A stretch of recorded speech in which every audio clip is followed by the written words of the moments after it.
On the morning of July 19th, 2011, I woke up to the sounds of my daughter screaming.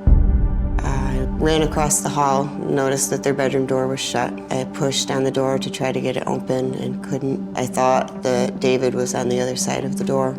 I could hear the girls screaming. So I started kicking and punching at the door and was finally able to break through it. It wasn't David that was holding the door, it was a dresser to barricade himself in the room with my twin daughters, Lauren and Erica. When I walked into the room, I saw David standing on the ladder to my girls' bunk beds. I saw Erica on the top bunk, and she was screaming.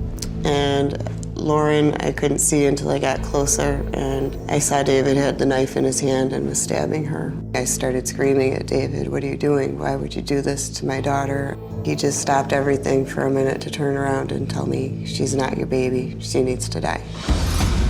It just didn't even sound like his normal voice when he said it. It's just a different person. I pulled him off of Lauren. He started to cut at his wrists a little bit. When I was checking on Lauren, he came back and pushed me out of the way. And he climbed back up onto the top level of the bunk beds, and he was stabbing her again.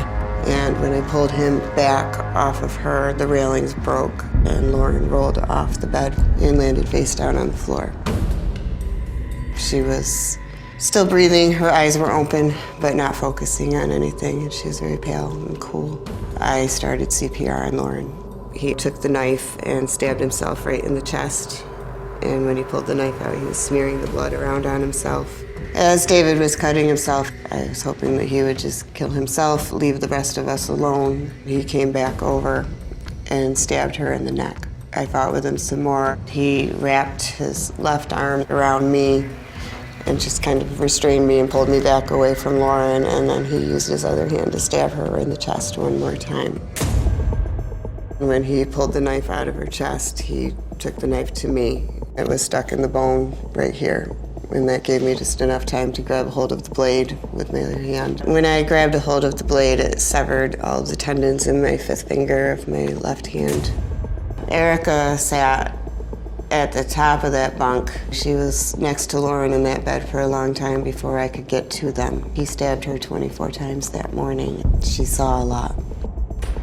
David and I were fighting each other for that knife for about 25 minutes. I did manage to get him pinned down on the floor, and I was on his back. I tried to cut his throat, and it just wasn't a sharp enough knife for that. When that didn't work, I just stabbed straight into the neck and then pulled it out and stabbed him in the back, hoping for arteries and lungs. David got back up again. This time he used the railing to the bunk beds. I just stood up and grabbed the end of those boards and just ran and drove him back into the closet. He was unconscious at that point.